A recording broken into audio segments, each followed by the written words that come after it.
तर आज आपण लिपी शिकत असताना राहिलेल्या ज्या 2 ते 3 लिपी आहेत त्यांचा अभ्यास करणार आहोत. तर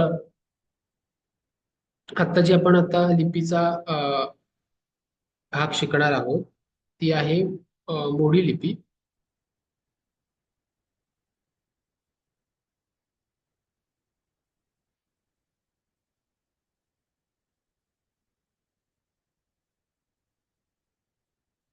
तर मोडी लिपीमध्ये अक्षरं खूप वळणदार असतात आणि साधारण 13व्या शतकापासून ते 20व्या शतकाच्या मध्यापर्यंत मराठी भाषेच्या लेखनाची प्रमुख लिपी म्हणून मोडी लिपीकडे पाहिलं जायचं. महादेव यादव, रामदेव यादव यांच्या काळात म्हणजे इसवी सन 1260 ते 1309 या काळात प्राधान्याने मोडी लिपीचा विकास झाला. मोडी लिपी महाराष्ट्रात 900 वर्ष वापरात होती. मग ती विविध राज्यकर्त्यांच्या एकूणच दरबार लेखनात असेल किंवा विविध कवीच्या कविता लेखनात असेल, साहित्य लेखनात असेल, तर अशा अनेक प्रकारे मोडी लिपी वापरात होती. मात्र जसजशी साधनं वाढत गेली लिखाणाची तसतशी मोडी लिपी मागे पडत गेली. शेवटच्या 2 ते 3 शतकांमध्ये मोडी लिपीमध्ये मोठ्या प्रमाणात बदल झाले आणि साधारणतः इसवी सनाच्या 1600च्या आसपास चिटणीसी वळणं ही पूर्णपणे प्रगत झाली. म्हणजे जरी मोडी लिपी मागे पडली असली तरी काही आधी काळात मोडी लिपीत वळण विकसित होत गेली. म्हणजे प्रत्येक भाषेत स्थित्यंतर येत असतात, बदल होत असतात. मात्र भाषेची जी मूळ चौकट आहे ती कधीच बदलत नाही. त्यामुळे या वळणांमुळे मोडी लिपीत चिटणीसी, महादजी पंथी, बिलवलकरी आणि रानडी अशी काही वळणं प्रसिद्ध आहेत. ज्या अक्षरांना जी वळणं दिलेली आहेत त्या बाबतीत ही नावं आलेली आहेत. ऐतिहासिक मोडी लिपी क्लिष्ट आणि वाचण्यास कठीण तसेच छपाईस अवघड असल्यामुळे मोडीचा वापर हा मागे पडला होता आणि बाळभूत म्हणजे देवनागरी लिपीचा सर्वत्र वापर होण्यास सुरुवात झालेली होती. हा वापर करण्याची सुरुवात जी केली देवनागरीची असो किंवा मोडीचा जो काही भाग आहे तो मागे पडल्यानंतर प्रत्यक्ष देवनागरी लिपी अ, वापरात आणण्याचा जो काही प्रघात घालण्यात आला तो ईस्ट इंडिया कंपनीकडनं घालण्यात आला. मोडी लिपीचं जर तुम्ही लेखन बघितलं तर ती उर्दू प्रमाणेच असते.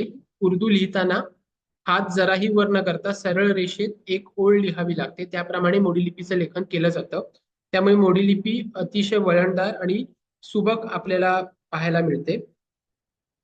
या मोडीच्या उगमाबद्दल देखील अनेक मतभेद विद्वानांमध्ये दिसून येतात. ज्यात डॉक्टर भांडारकरांच्या मते हेमाडपंताने ही लिपी श्रीलंकेतून भारतात आणली, तर चांदोरकरांच्या मते मोडी लिपी ही अशोककालीन मौर्यी ब्राह्मीचाच एक भाग असल्याचं किंवा एक प्रगत वर्जन असल्याचं त्यांचं मत होतं. तर वाकणकरांच्या मते देखील ब्राह्मीचाच एक भाग म्हणून मोडी लिपीकडे पाहिलं जातं असं काही विद्वानांचं देखील मत आहे. अ, मोडी लिपीच्या संदर्भात अजून एक सांगायचं झालं तर प्रथमतः मोडी लिपी ही टाकाने लिहिली जायची. मात्र पेशवे काळात मोडीचं लिखाण हे पोरूनं केलं गेलं त्यामुळे ती अक्षर जी होती ती अधिक चांगल्या प्रकारे दिसू लागली. कालांतराने इंग्रजांची राजवट आली आणि या राजवटीत मोडी लिपी ही फाउंटन पेनाने लिहिली गेली. त्यामुळे त्यात कॅलिग्राफी असेल किंवा अधिक वळणदार, अधिक सुबकदार असा एक भाग त्यात आला आणि त्यामुळे आज देखील फाउंटन पेनाने फार करून मोडी लिपीचं लिखाण केलं जातं. जे कोणी मोडीचे अभ्यासक असतील किंवा मोडी शिकणारे जे असतील ते यावर जास्त भर देतात. तर अशी ही मोडी लिपी आपल्याला पेशवेकालीन दस्तऐवजात तर सापडतेच, मात्र कोकणात करून किंवा महाराष्ट्रात जे आपापसातील भाऊबंदकीचे वाद असतात त्यात किंवा जुने जी कागदपत्र असतात जमिनीचे व्यवहाराची कागदपत्र जी असतात जी मोडी लिपीत असतात ती आपल्याला या लिपीत असलेली पाहायला मिळतात.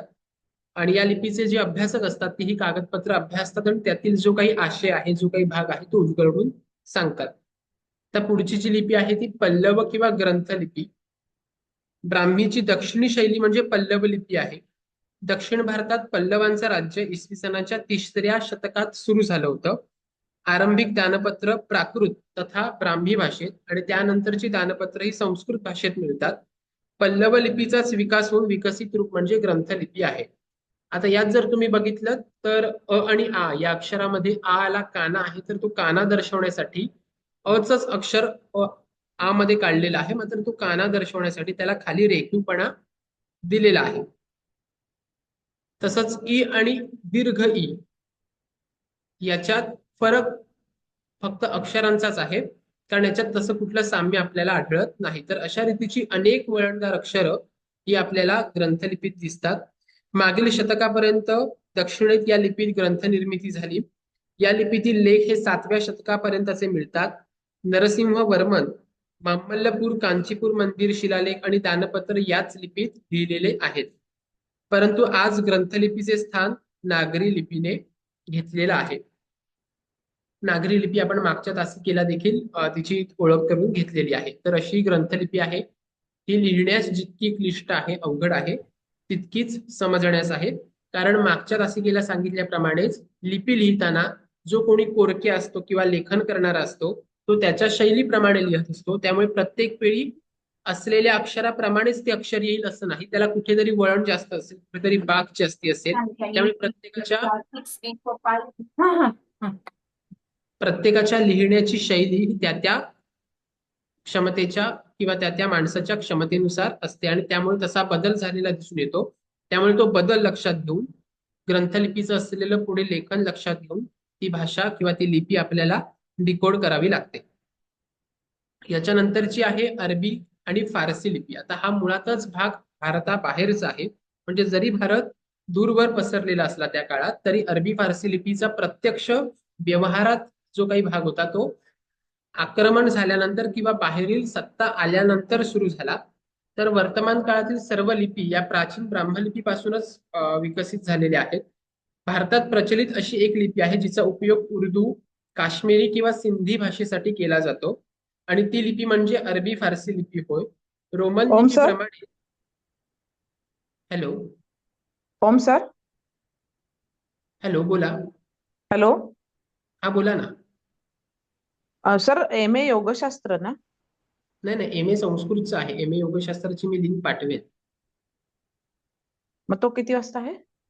तो संध्याकाळी आहे, 7च्या दरम्यान, 7 चारचं 7:30च्या. टायमिंग आमच्याला 4चा टाइम सर दिलाय ना, म्हणून मी नाही नाही, हे काय आहे.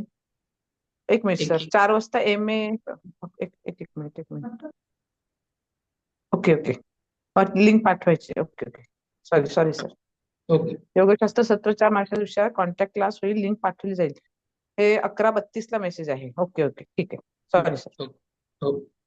तर उर्दू, काश्मीरी किंवा सिंधी भाषेसाठी आजच्या या लिपीचा वापर होतो आणि अनेक देशांमध्ये देखील लिपीद्वारे हा व्यवहार अद्याप देखील थोड्याफार प्रमाणात का होईना केला जातोय, असं आपल्या या समोरच्या अध्ययन साहित्यात देखील लिहिलेलं आहे. तर अरबी फारसी लिपीला अरबी लिपीच हे सर्वथा नाव योग्य आहे, कारण मूलतः ही अरबी भाषेचीच लिपी आहे. इस्लामी परंपरेनुसार अरबी लिपीचे निर्माण करते मुहम्मद पैगंबर यांच्या कुटुंबातील लिपी ही पैगंबरांच्या आधीपासूनच अस्तित्वात आलेली दिसून येते. अरबी भाषा सेमेटिक भाषा कुटुंबातील असून सेमेटिक भाषा मुख्यतः 2 भागात विभागली गेलेली आहे, पूर्व वर्ग आणि पश्चिमी वर्ग. यातील पश्चिमी वर्गांतर्गत येणाऱ्या कनानी, फिनिशियन आदी भाषा मृत झालेल्या आहेत, म्हणजे आता त्या वापरात नाहीत. त्याचं जे काही लेखन असेल तेच फक्त अस्तित्वात आहे. यातील सर्वात प्राचीन भाषा म्हणजे हिब्रू भाषेला इस्रायलने पुनर्जीवित केले. अशा या पश्चिमी सेमेटिक वर्गाला पुन्हा 2 भागात विभागलं गेलं, उत्तरी आणि दक्षिणी. तर उत्तरी सेमेटिक उपवर्गीय लिपीतूनच इसवी सन पूर्व 800च्या सुमारास अरबी भाषेने जन्म घेतला. त्यानंतर जवळपास 1000 वर्ष संपूर्ण पश्चिमी एशिया खंडात अरबी भाषा तथा लिपीचं साम्राज्य होतं. पुरातन अरबी भाषेतील प्राचीनतम उपलब्ध लेख इसवी सन 328चा आहे. प्रस्तुत लेख सिरिया प्रांतातील एन निमराह या स्थळी प्राप्त झालेला आहे. मुहम्मद पैगंबरानंतर मात्र अरबी भाषा इस्लामी धर्म तथा त्यांच्या शासनाची प्रमुख भाषा झाली आणि सर्व लोकांनी त्याचा स्वीकार केला. आज अरबी भाषा इस्लामी धर्माची आंतरराष्ट्रीय स्तरावरील भाषा तथा लिपी म्हणून प्रचारात आहे.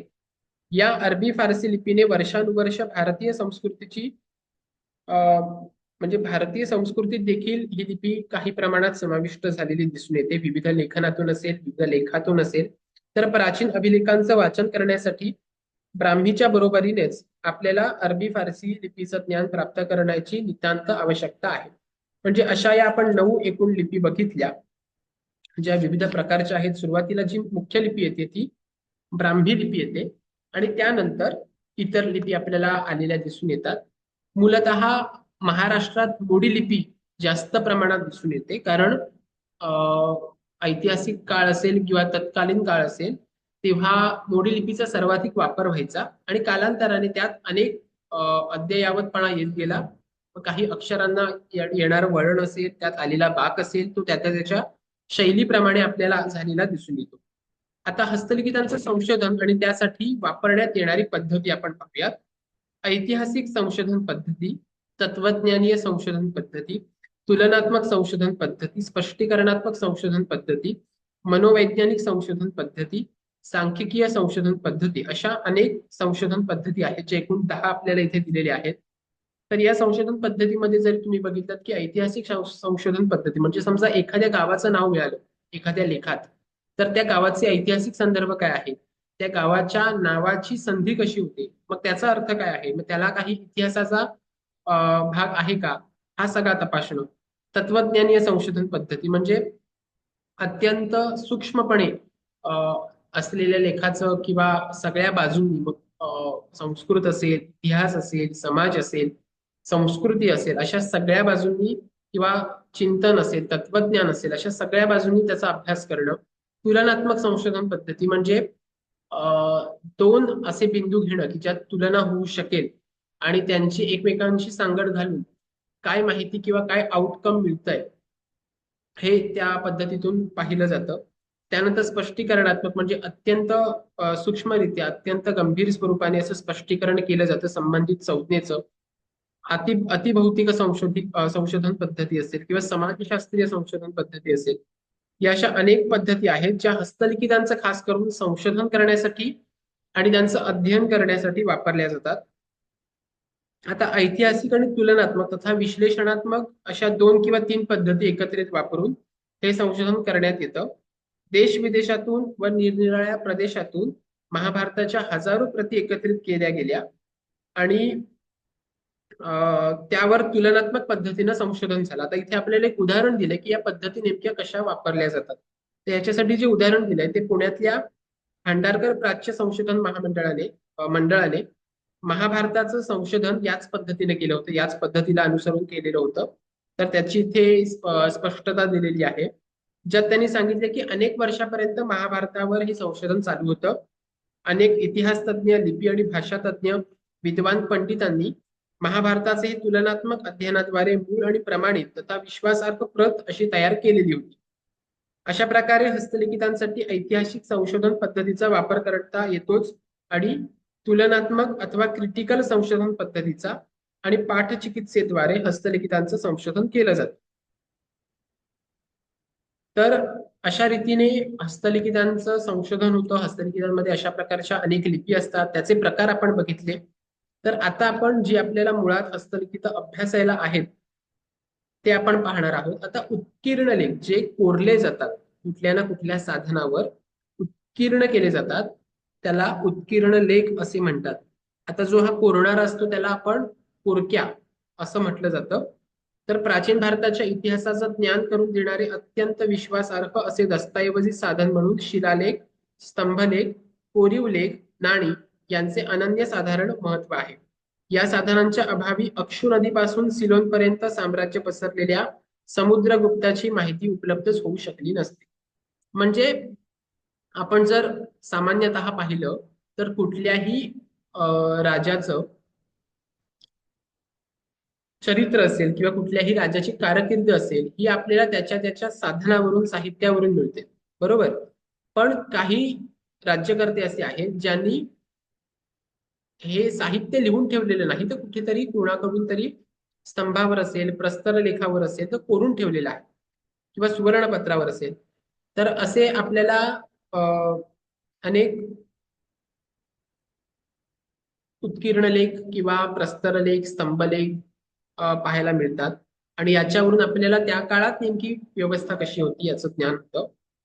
तर आपण मागच्या तासाला देखील पाहिलंय की देवळं असतील, मूर्ती असतील, लेण्या असतील, तीर्थस्थान असतील, विहिरी असतील, स्तंभ असतील, या ठिकाणी असे लेख पुरातन स्वरूपाचे आढळून येतात. तर ब्राह्मी लिपीचा उगम देखील आपण पाहिलेला आहे. तर जे कोरीव लेखांचे विषय आहेत त्या आता आपण पाहणार आहोत की ज्या घटना चिरकाल लक्षात राहणं आवश्यक वाटतात, अशा महत्वाच्या घटना राजांनी आणि धनिकांनी कोरीव लेखात कोरण्याची प्रथा सुरू केली. आशिया म्यानमारमध्ये बोकाईन कोई येथील उत्खननात हिटाईट या भाषेत लिहिलेल्या भाजलेल्या विटा म्हणजे इष्टिका लेख किंवा त्याला मृण्मय मुद्रा आपण म्हणू, त्या सापडल्या. हिटाईट राजाचा मिटानी राजवंशी ख्रिस्तपूर्व 1400च्या दरम्यान झालेला तहनामा या लेखात दिलेला आहे. राजांच्या लढाया, त्यांचा विजय, त्यांचा पराजय, त्यांनी उभारलेलं साम्राज्य, साम्राज्यात केलेला विकास, बांधलेली बांधकामं, जनतेचा कौल, या सगळ्या गोष्टी त्या त्या लेखात आपल्याला पाहायला मिळतात.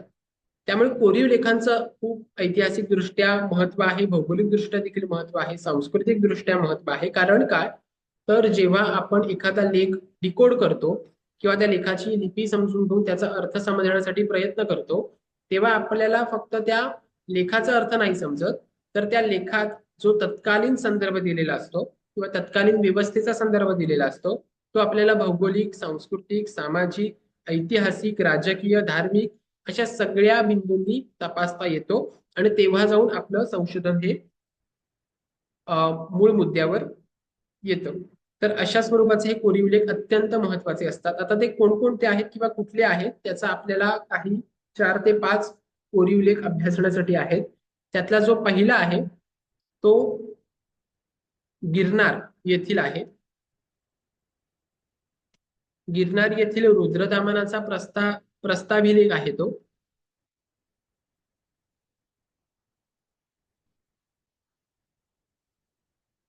तर हा तुम्ही जो बघता आहात, म्हणजे ह्याची भाषा किंवा ह्याची लिपी आपल्याला दिसतेय, उत्कीर्ण केलेला आहे, कोरलेला आहे, मात्र कालानुरूप त्यात थोडाफार अस्पष्टता आपल्याला जाणवते.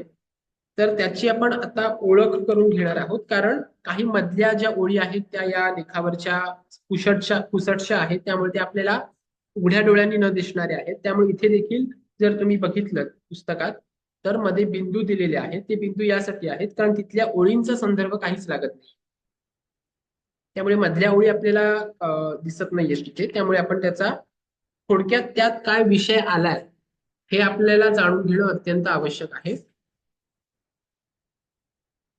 आता तो क्षत्रप राजा होता रुद्रदामन, आणि त्याचा गुजरातमधील जुनागड येथे गिरनार नावाचा पर्वत आहे, मोठा पर्वत आहे, प्रत्येकाला माहित असेलच.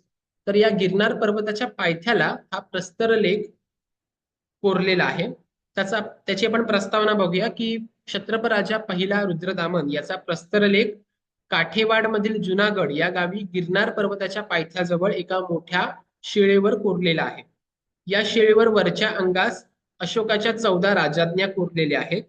रुद्रदामनाच्या लेखाच्या खाली गुप्त सम्राट स्कंदगुप्त याचाही लेख कोरलेला आहे. तो 3.33 मीटर रुंद आणि 163 मीटर उंचीच्या जागेत कोरलेला आहे. या लेखातील शेवटच्या 4 ओळी संपूर्णपणे सुरक्षित असून बाकीचा भाग तुटक तुटक स्वरूपाचा आहे. म्हणजे मगाशीच सांगितलं मी की काही ओळी या पुसटशा झालेल्या आहेत, त्यामुळे त्या तिथे देखील आपल्याला तसंच पाहावं लागतं. तर यातली जी लिपी आहे प्रस्तर लेखातील, ती दाक्षिणात्य पद्धतीची म्हणजे 2ऱ्या शतकातील ब्राह्मी लिपी आहे.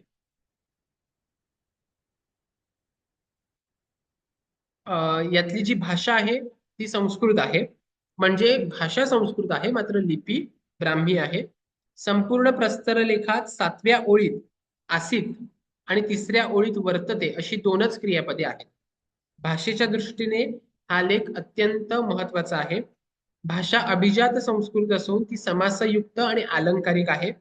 अनुप्रास, उपमा, उत्प्रेक्षा हे अलंकार या लेखात आपल्याला दिसून येतात. तर याचा काळ निर्देश जो आहे, म्हणजे कुठल्या काळात हा लिहिला गेला हे देखील आपल्याला जाणणं आवश्यक आहे.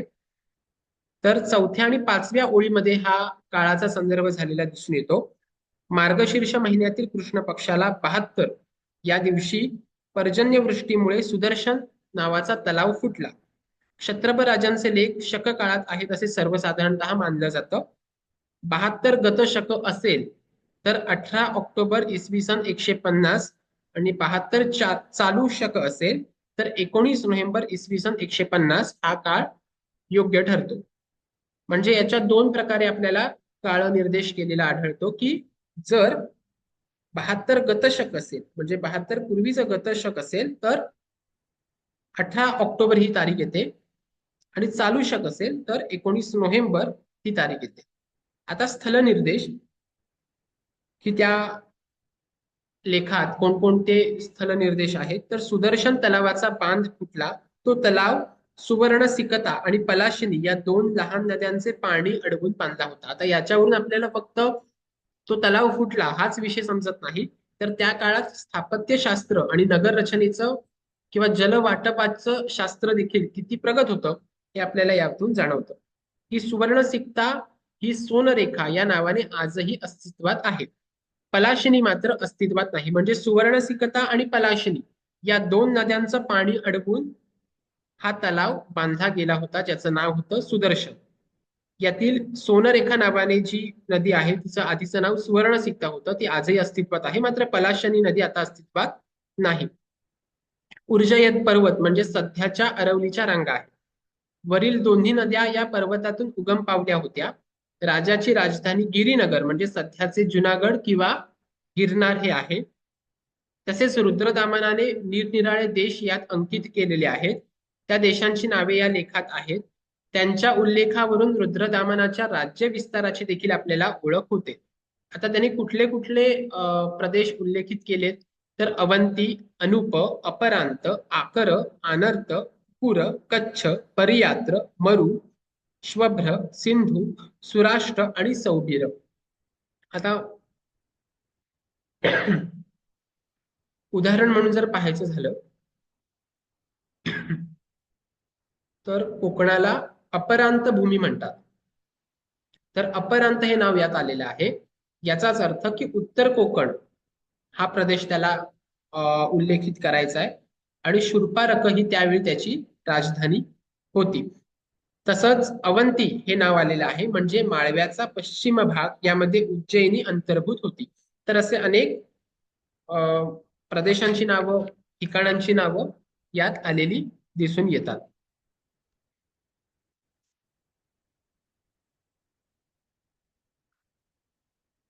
तर याचा जो विषय आहे तो आपण आता थोडक्यात पाहूया. नंतर भाषांतर जे दिलेलं आहे ते आपण पाहणारच आहोत. क्षत्रपराजा रुद्रदामन राज्य करीत असताना मोठं वादळ झालं आणि त्या झालेल्या वादळातल्या अतिपावसामुळे सुदर्शन तलाव फुटला. तो राजाने दुरुस्त केला. हा या लेखाचा मुख्य वर्ण विषय आहे. या वर्णनाबरोबरच क्षत्रप वंशातील राजे रुद्रदामनाची पराक्रम गाथा, त्याचा राज्यकारभार यांचीही माहिती या लेखात आलेली दिसून येते. या लेखावरून रुद्रदामनाच्या राज्यकारभाराची माहिती आपल्याला मिळते. अमात्य गुणांनी युक्त असलेले मती सचिव आणि कर्मसचिव हे त्याच्या दरबारी होते. त्याचा अमात्य सुविशाख हा पल्लव कुळातील कुलेपाचा पुत्र होता. पल्लव या नावावरून तो इराणी असावा असा संशोधकांचा कयास आहे. राज्याच्या हितासाठी व लोककल्याणासाठी राजाने त्याची नेमणूक केली होती. तो एक समर्थ अभियंता म्हणून शांत अविचल वृत्तीचा होता. लाचलुचपतीपासून अलिप्त असणाऱ्या या अधिकाऱ्याने स्वतःच्या शासनाने धन्याची कीर्ती आणि वैभव यांची वृद्धी केली.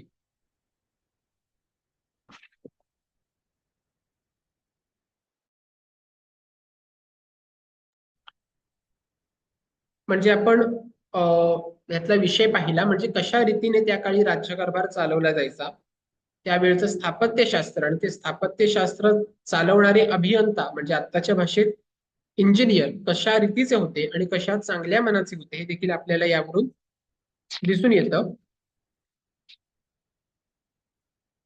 तर आता आपण यातलं जे भाषांतर आहे, म्हणजे काही काही ओळींचं भाषांतर आपल्याला यात पाहायला मिळतं. तर ते आपण आता पाहूया की याच्या सुरुवातीला जर तुम्ही बघितलं, म्हणजे पुस्तकात देखील दिलेलं आहे, सिद्धम असा हा भाग येतो. तर हे सिद्ध असो, हा सुदर्शन नावाचा तलाव जुनागडहून, मध्ये आता काही ओळी पुसटशा आहेत, माती दगड यांनी बनवला असून त्याची लांबी रुंदी उंची या प्रकारे बनवलेली आहे. आता या प्रकारे म्हणण्याचे मागचं कारण म्हणजे की यातल्या काही ओळी या पुसटशा आहेत, त्या वाचण्यास सध्या तरी न कळणाऱ्या आहेत. त्यामुळे तसाच अर्थ आपल्याला तिथे दिसून येतो. तर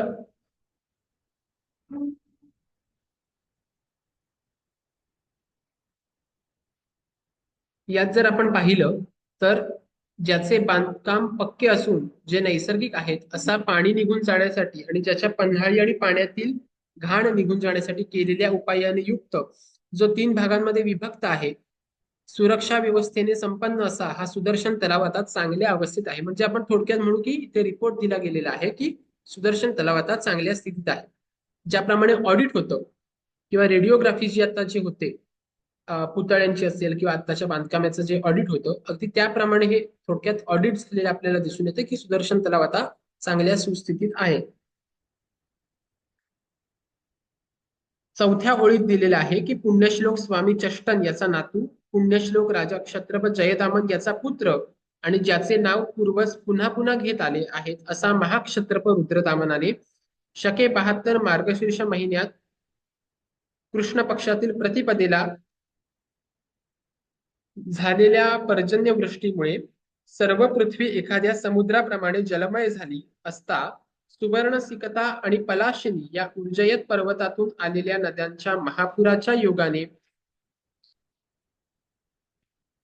मोठ्या प्रमाणात विध्वंस झाला. आता 6व्या ओळीत तो विध्वंस कसा झाला याचं वर्णन आपल्याला आढळतं. 5 ओळीपर्यंत सांगितलेलं कळलंय?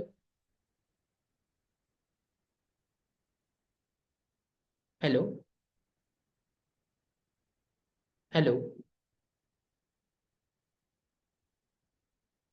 विभावरी मॅडम. हो सर, मी आहे का, ऐकते ना. हा नाही म्हणजे 5 ओळीपर्यंत सांगितलेला भाग कळलाय ना? हो हो हो हो म्हणजे सुरुवातीला सुदर्शन तलाव कशा रीतीने बांधला आहे, तो किती हो मजबूत हो आहे, त्यानंतर रुद्रदामन हो कोणाचा नातू आहे, कोणाचा पुत्र आहे, आणि मग हो हो असं कोणतं कारण होतं की ज्यामुळे सुदर्शन तलाव फुटला. तर ते कारण 5व्या हो ओळीत आहे आणि त्यामुळे काय विध्वंस झाला हे 6व्या ते 10व्या ओळीमध्ये आहे. तर आता आपण हो 6वी ओळ हो बघूया. हा तुमचा माईक फक्त म्यूट करा. हो हो हा. प्रतिकारास न जुमानता युगांताच्या प्रलयाप्रमाणे पर्वत शिखरे, वृक्ष, तटबंद्या, घराचे वरचे मजले, दरवाजे, आश्रय घेण्यासारख्या उंचवट्याच्या जागा यांचा विध्वंस करणाऱ्या अतिभयानक वाऱ्याच्या वेगाने दगड, वृक्ष, झुडुपे आणि वेली इतस्ततः विखुरल्यामुळे नदीचे पात्र तळापासून पुढे पडले. आता बघा, म्हणजे सुवर्णसिकता आणि पलाशिनी या उर्जयत पर्वतातून उगम पावणाऱ्या 2 नद्यांचा संयोग झाला, संगम झाला. कधी झाला? जेव्हा पर्जन्यवृष्टी मोठ्या प्रमाणात होती आणि तो संगम झाल्यामुळे या दोन्ही नद्यांचं पाणी हे रुद्रदामनाच्या राज्यात पसरलं. ते इतकं पसरलं की त्यामुळे मोठ्या प्रमाणात उलथापालथ झाली, वृक्ष उन्मळून पडले, उंचवट्याच्या जागांचा विध्वंस झाला आणि नदीचं पात्र तळापासून उघडं पडलं. म्हणजे इतकं पाण्याचा प्रवाह मोठ्या प्रमाणात झालेला दिसून येतो.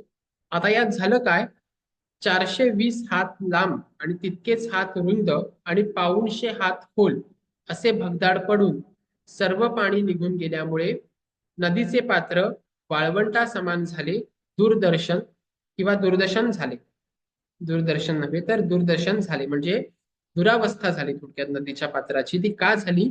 तर इतकं मोठं विस्तीर्ण असलेल्या नदीचं पात्र पर्जन्यवृष्टीमुळे सर्व पाणी निघून गेलं. त्यामुळे नदीचं पात्र हे वाळवंटा समान दिसायला लागलं. म्हणजे इतकं पाणी किंवा इतका पाण्याचा प्रवाह त्या काळी होता.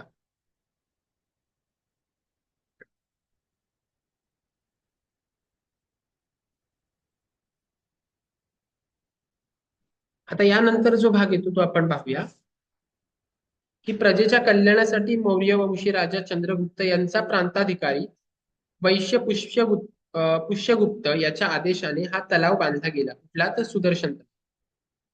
आणि त्यानंतर मौर्य वंशी सम्राट अशोकासाठी यवनराज तुषफास किंवा तुषास्फ याने त्या तलावाला प्रणालींनी अलंकृत केले. भेग पडल्यामुळे राजोचित सुरक्षा व्यवस्था करून मोठा बांध घातलेला सुदर्शन तलाव रुद्रदामनाने पुन्हा दुरुस्त केला.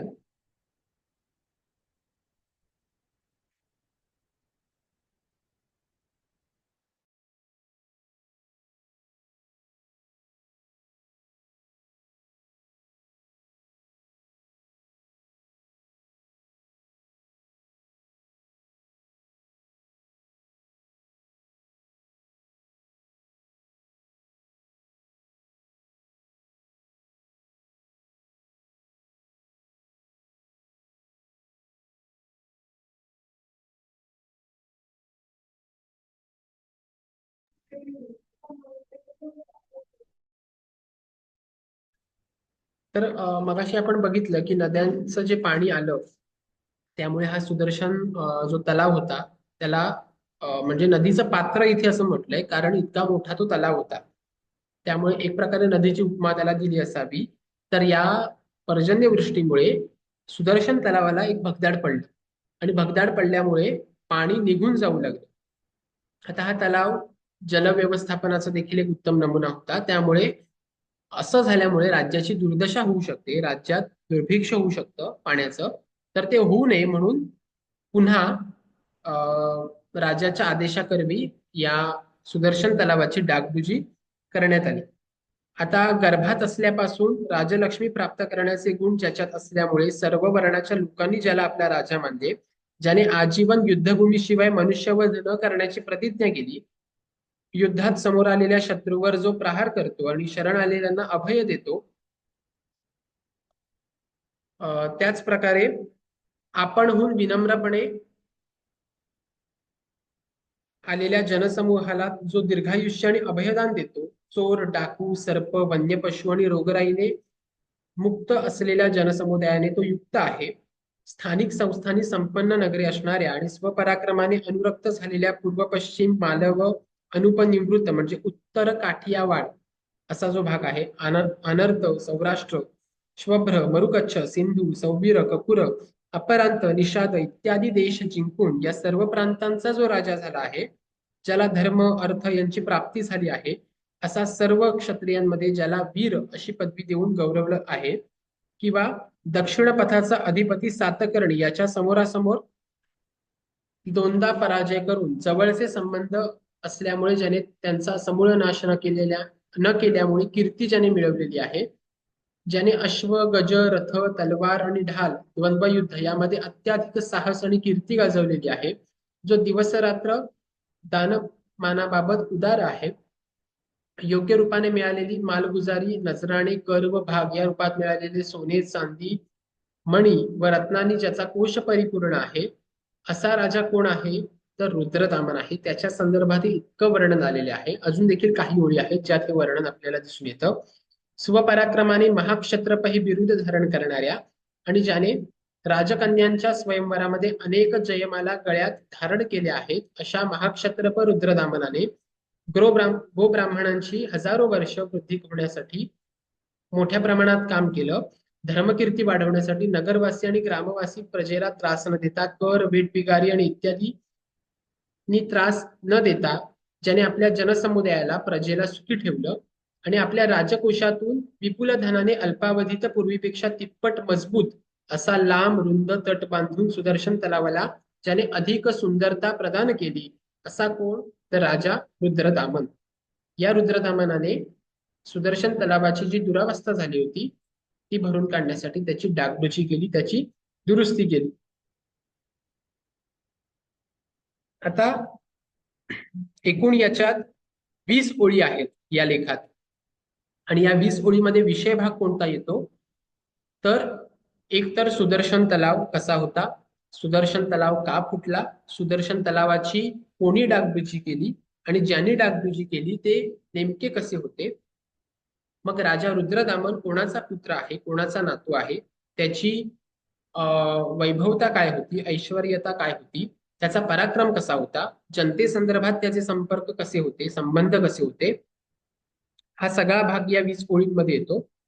आणि शेवटचा जो काही भाग आहे 16 ते 20 ओळींमध्ये तो असा येतो की या कामी राजाचे सल्लागार आणि कार्यकारी अधिकारी यांनी योग्य अशा सर्व गुणांनी युक्त असलेल्या सचिवांनी विस्तीर्ण भगदाड पाहून असहमती दर्शवली आणि पुन्हा बाण घातला जाणार नाही या निराशेमुळे जनता हाहाकार करू लागल्यामुळे प्रजाहित लक्षात घेऊन पल्लव कुलेपाचा पुत्र सुविशाख जो अनर्त आणि सौराष्ट्र प्रदेशाचा राज्यपाल होता, त्याने धर्म अर्थ व्यवहार यांच्या योग्य निरीक्षणाने जनतेचे प्रेम वाढवले. हे कार्य पूर्ण करून राजाची कीर्ती पुण्य व यश वाढवले.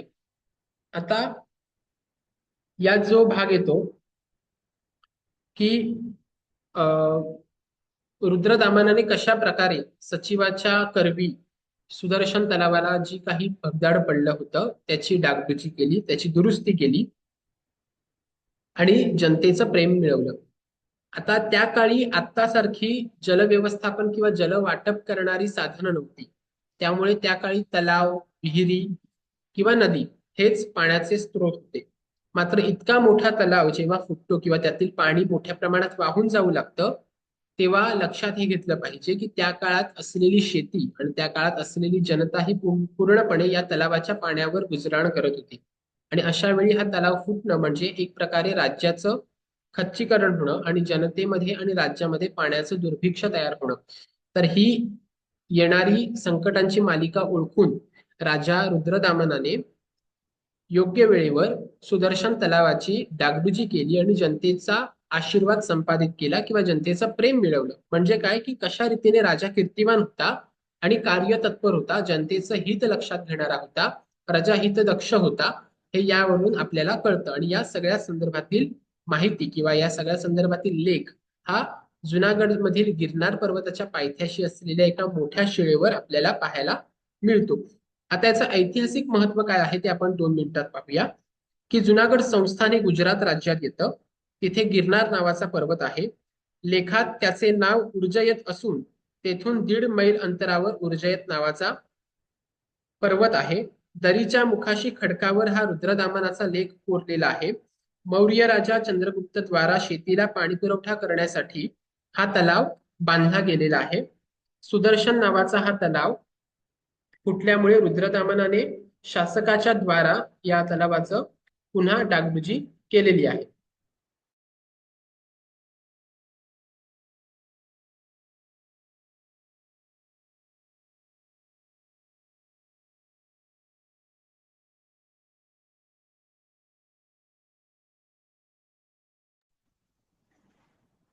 आता या घटनेशी संबंधित हा शिलालेख आहे आणि या अभिलेखात उत्कीर्ण वर्षे द्विसप्तमीतमे या आधारावर शतवर्ष 72 अर्थात इसवी सन 150 हे वर्ष मानले जाते जाणकारांच्या मते.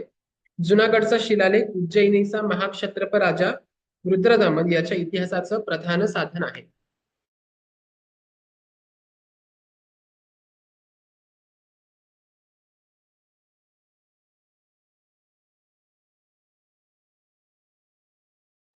त्यामुळे या शिलालेखाच्या एकूणच अभ्यासावरून त्या काळचं प्रशासन कसं होतं, त्या काळचा रुद्रदामनाचा ऐतिहासिक विजय कसा होता, त्याचा साम्राज्य विस्तार कसा होता, त्याचा शासन प्रबंध कसा होता, शासनावरची त्याची पकड कशी होती आणि त्याचं व्यक्तित्व कसं होतं, या सगळ्या बिंदूंची माहिती थोडक्यात अगदी 20 ओळीच्या लेखातून आपल्याला सहज मिळते. आता यात काय काय विषय आले ते आपण एकदा परत बघूया, जेणेकरून परीक्षेसाठी लिहिताना तुम्हाला अधिक सोयीस्कर पडेल. आता यात जो विषय मुख्यत्वे आलाय तो म्हणजे सुदर्शन तलावाची डागडुजी कशी केली. नंतरचा जो विषय आहे की यात कोणकोणते प्रदेश आलेले आहेत, नद्यांची नावं आलेली आहेत, सुदर्शन तलाव कशामुळे फुटला हा एक विषय आलेला आहे. मग त्यामुळे रुद्रदामनाने काय केलं हा एक विषय आलेला आहे. रुद्रदामनाबद्दल वैयक्तिक देखील माहिती आलेली आहे की तो कोणाचा पुत्र होता, तो कोणाचा नातू होता, तो कुठल्या वंशावळीतला होता, त्याचं व्यक्तित्व कसं होतं, जनतेशी त्याचे संबंध कसे होते, या सगळ्या बाबतीतली जी काही माहिती आहे ती आपल्याला यात आलेली दिसून येते. तर अशा स्वरूपाचा हा गिरनार येथील उत्कीर्ण लेख आहे जो मोठ्या शिळेवर कोरलेला होता, जो आता आपण अभ्यासला. तर या पुढील जे 3 ते 4 लेख आहेत ते आपण पुढच्या तासिकेला पाहूया. Okay sir.